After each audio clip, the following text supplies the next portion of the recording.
This video is brought to you by BetUS Sportsbook and Casino. Welcome to Boss Cowboy Sports, and we bringing you another video that is sponsored by BetUS, where you can receive 125% on your deposit bonus up to $2,000. So they're very generous, and I really know that you supposed to bet on yourself, like especially people that spend so much time accumulating so much knowledge about the Dallas Cowboys. You can make that work for you with BetUS. So make sure you go to the link that's in the description to where you can be a part of that and get ready for the season. Go through it, look at it. It's gonna really help you. It's gonna help you a lot. But today we dealing with a topic at hand that I'm excited to talk about. I'm super excited to talk about this because this is something that I saw as a missed opportunity for the Dallas Cowboys in 2024. Linebacker and the coaching of linebacker. It was a major problem for us that I don't think, because everybody dealt with size. It was the size of the. It wasn't just the size of the linebackers, in my opinion. It was the coaching of them, because I do have a philosophy. This is my philosophy. It's people that try to remix this and try to make it their own, but this came from me, nobody else. This is my philosophy, okay? I even broke it down like it's a book. If you look at the Book of Boss, I'm gonna break it down to you. Book of Boss Cowboy, chapter 1, verses 7 and 8. All right, this is my book. And in the book, this is how I look at coaches and players. Verse 7, if an individual is playing badly, isolated from his position group, then blame that individual for his foul play. But if the entire group plays badly, then you blame the coach. Yeah. And so that has always been my mantra when I'm looking at off-season changes and different changes that would make sense, because it's sometimes the individual players, sometimes it's the coaching, but how do you know? So if you stick to this, it's gonna likely lead you in the right direction. So I have never been shy about my opinion on this matter, and I've been very outspoken when some people want to curl up their tongues and hide what they think. In my opinion, based on my logic of what I just showed you, Scott McCurley was always, in my opinion, one of the biggest problems for the Dallas Cowboys.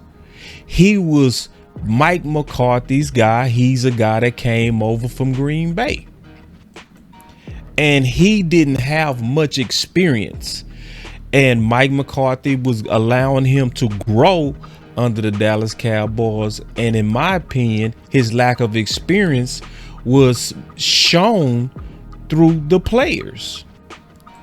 I saw a reduction in the play of LVE. I saw a reduction, especially in Damone Clark.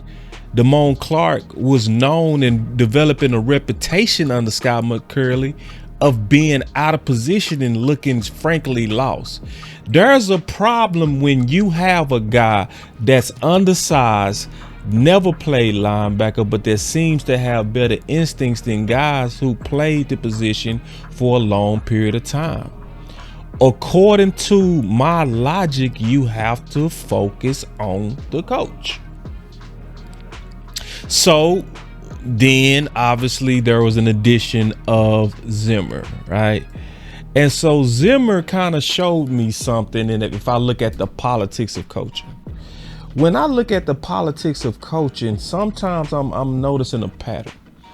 I'm noticing a pattern that when there seems to be trust issues, you bring in your guys and you call them consultants. That's how you kind of play the game. You bring in your guys and you call them consultants. That's a way for you to kind of get around the lack of trust that you might have for somebody else that's not running a system, or you just frankly don't believe in. Yeah, because guess who ran that same play? Mike McCarthy.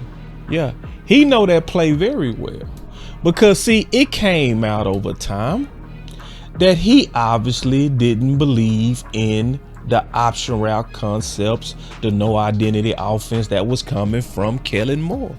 He was definitely not a believer in it. So what did he always keep on standby to make sure that his voice outnumbered Kellen Moore? Yeah, he always had a consultant. He brought in an offensive coordinating consultant, Ben McAdoo. And when he moved on and took green pastures according to his point of view, he brought in another one, Brian Schottenheimer. And it's basically the politics of survival and the Game of Thrones when you trying to, in my opinion, get people to influence what you want based on you not having trust in what you're seeing in that organization. Yeah. So to me, that's exactly what Paul Guenther is to Mike Zimmer. Yeah, he is that guy to me that was showing that there's no trust from Zimmer and Scott McCurley. There was no relationship built for him to have confidence in him to lead his men. But he had the confidence of Paul Guenther, the track record with Paul Guenther, to where he brought him in as a defensive run game consultant. Yeah, we've seen this play before. But shout out to Mike McCarthy for allowing it. He didn't try to micromanage him because he didn't want to be micromanaged. He wanted his guys. He allowed Zimmer to have his guy. And I believe that we also seeing the dividends and payoff from it. The whispering effect. Yes, the whispering effect. So let me give you some clues so that y'all will see I'm not just talking. So if you pay attention to the Doomsday podcast, they had an interesting part that you have to pay attention to, and you will catch it. And I have the link in the description, especially the interview they did with Mike Zimmer. So check it out and listen closely if you can catch the clue like I caught the clue. Check it out. Tad got us in the team meeting room. Very nice. With the most important coach on the staff, other than Paul Guenther. The most important coach on the staff other than Paul Guenther. So how did he know to single out Paul as the most important coach? It looked like to me, just to me, this is me, I'm speculating, but it looked like that the Doomsday podcast had some inside information that it was some concern about Scott McCurley, because he had the intelligence to kind of single that out and say that Paul Guenther is the most important coach outside of Zimmer. Yeah. Or maybe it could have been him basically saying we need that run defense coordinator to help stop the run. Maybe I'm reading too much into it. But it did show that it was a highlight to Paul Guenther. It was definitely a highlight of Paul Guenther. But I paused. I didn't get my hopes up. Especially coming out of Green Bay, I didn't. I just wanted to wait and see. I wanted to really see, first of all, is Paul going to have real power before I begin to bring out my Kool-Aid juice cups and all this optimism and stuff. I want to see, are you going to actually have the teeth to exercise over Scott? Because, yeah, Scott is the official linebackers coach. You are the run game, defensive run game coordinator. But do you have power? Right? Because we've seen it before to where there was a guy who had the title but there was also the guy who had the real power. So with the Dallas Cowboys, sometimes you got to wait and see how things play out before you start celebrating too fast that a problem is fixed. Just being all the way honest. So as we take a closer look now and we able to listen and look around, you can see the power of Paul Guenther as the Micah Parsons whisperer and linebacker whisperer. So y'all just check this out and let's talk about it. Mike, Todd Archer with ESPN. Have you had a player as diverse as Micah with all the different things that you can do with him? He was talking about all the different packages that you got going with him. Yeah, I'm not sure if I ever had, obviously I've had some really good players with, Deion Sanders, Danielle Hunter, guys that we've been able to do a lot of different things with. But with him, I don't know that he couldn't play every position. He could probably play free safety if he wanted to.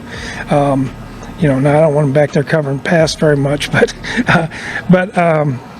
no, he's brilliant. Number one, he understands football. Number two, we've been meeting in the mornings a lot. Paul Guenther's done a really good job with him, but I sit in there with him and Trayvon, and we talk about protections and schemes, offenses, and what they're trying to do, how they're going to attack him, things like that.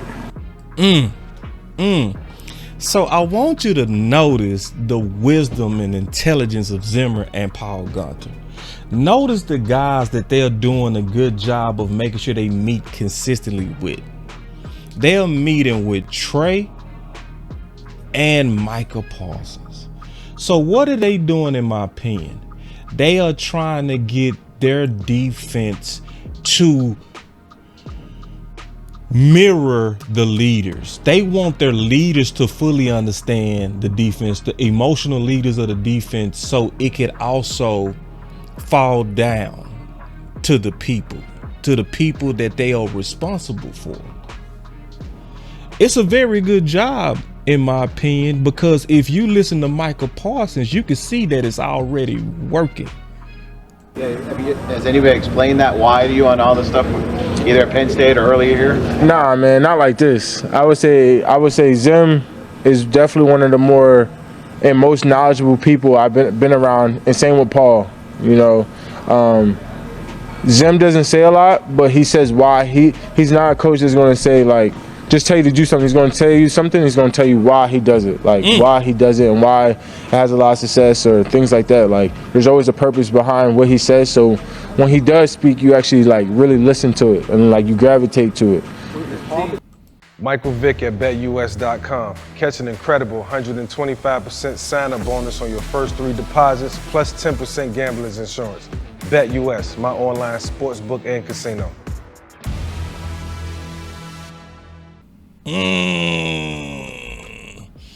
Notice also who he said, Zimmer and Paul.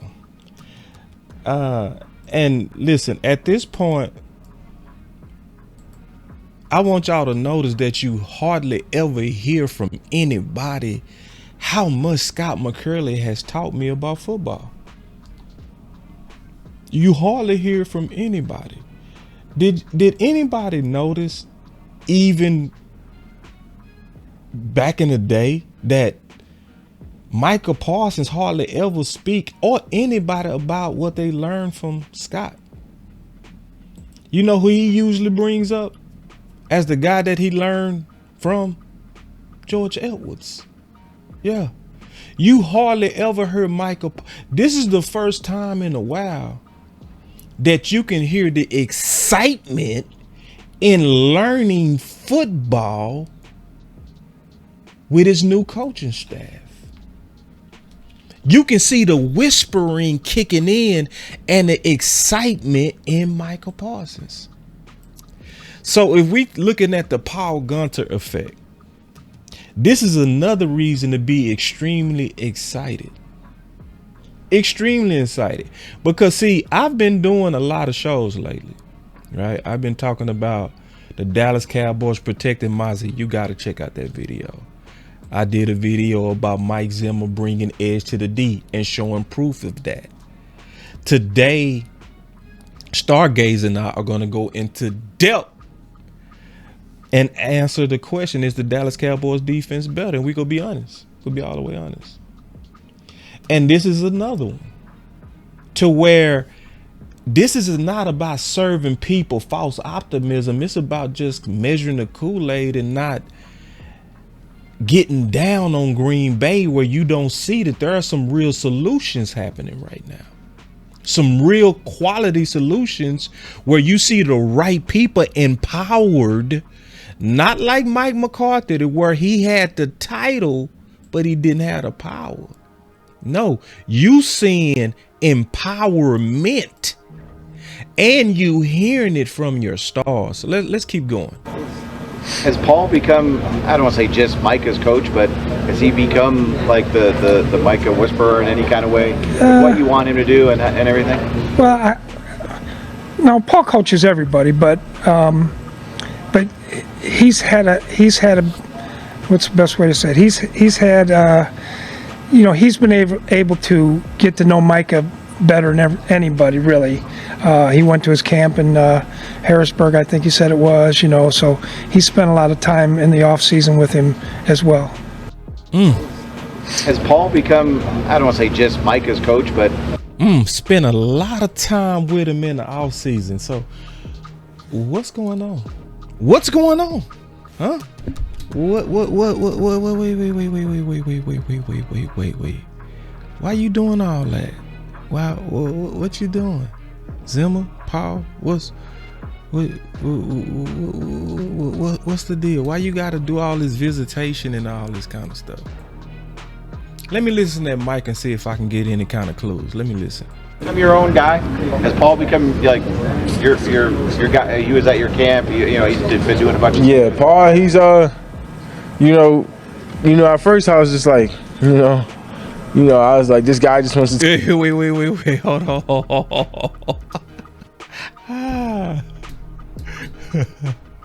Go back and see. I look at body language. Look at this. Talk to me. He just constant. Hold on. Let me rewind it. Look at this. Guy, has Paul become like your guy? He was at your camp. He's been doing a bunch of. Paul. He's at first I was just like,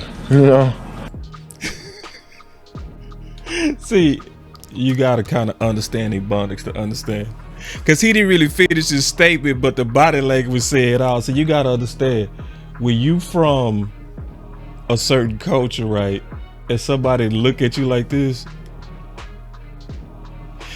it's like he was saying, man, why you sweating me, man? Like, what's up with you?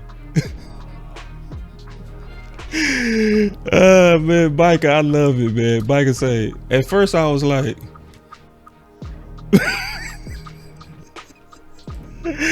but let me listen to it. Here we go. I'm your own guy. Has Paul become like your guy? He was at your camp. He's been doing a bunch of. Paul. He's at first I was just like, I was like, this guy just wants to talk to me. He just constantly like, man, I want to come to your camp. I want to do this with you. Let's go to a basketball game. I'm just like, I'm just not used to a coach with that hands-on approach. So I was like, I don't know. And then as he came to the camp and as we've grown to know each other and played ping pong out here every day and, met every day, our bond is definitely getting closer and showing that, I think he gravitates more to me and wants to make me better and wants to bring the best out of me. And you always appreciate guys like Paul.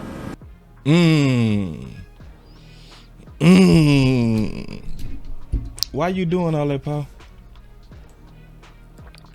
What do you like? Ping pong, going to his camp. What's all this special attention? Why all this is special attention on Micah Parsons? Let me see. For 3 years, you only had one defensive coordinator in the NFL. Is it different from Dan? And is it something that you feel like you can work with as well? I think what Zimmer is able to get out of his players is no different from Dan. I think Zimmer's starting to open up to the guys and be more open with us, and we're getting that bond as camp will go on to get better and better, and as the season will go on. But I think it's still going to be a very good year, even without Dan. I was blessed to have Dan for 3 years. He still checks in on me. That's still like my big uncle, someone I love very much dearly. Dan for 3 years. He still checks in on me. That's still like my big uncle. Good year, even without Dan. I was blessed to have Dan for 3 years. He still checks in on me. That's still like my big uncle, someone I love very much dearly. But today, I got a job to do, and that's kick his ass twice a year. So, we could hug afterwards. I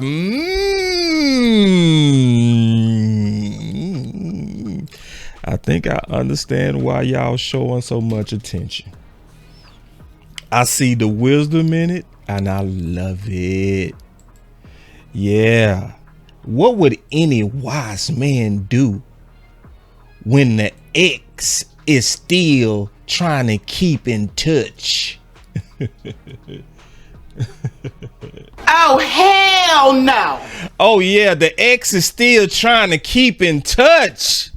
Ooh, if you don't get your bald head. Yeah. I see the wisdom in the extra attention that you're giving your star player. Because any wise man is not going to ever allow a competitor close to his lady. And I'm not insulting Micah Parsons by calling him a lady. I'm just using it as a metaphor. But I see the whisper effect. I see, most importantly, the effect on football. I really do. And I see that the linebackers are playing much better and are becoming the talk of camp, which I've never heard under the previous coaching regime. So the Micah Parsons and linebacker whisperer Paul Guenther seems to be doing a great job underground. And, here at Boss Cowboy Sports, we go bring it on top of the surface. And I'm not trying to give people false hope. This is just good news. So I would say this, I'm betting on Paul Guenther. I think y'all should also bet too. So if you're thinking about making a bet, I would bet on this defense. I would go to Bet US, because some people really think we're not going to be as good. Go to Bet US and you get 125% deposit bonus up to $2,000. And I got my link in the description. I say you should take advantage of it. Take full advantage of it in this type of knowledge and make it work for you. We gonna make it work for you. It's Boss Cowboy Sports, where your voice matter. I'm out, and y'all stay up. Boss Cowboy Sports, where your voice matters.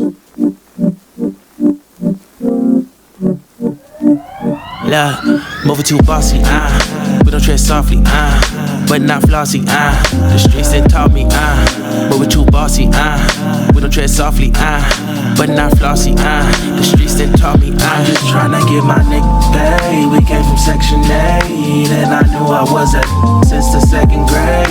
Man, I swear my time is coming, cause I'm never late. Came from broken homes and broken dreams to getting paid. Love, dollar bill, listen close, this is not a drill. Cause hungry trying to get a meal. I've been in light, who gon' pay a bill? I've been in action, been in traction, surplus with niggas lacking, shining light but still be blacking, red lights will stop the action, green to go, even when it's slow. Higher heights to balance out the lows. Can't ride the wave cause you ain't got a boat.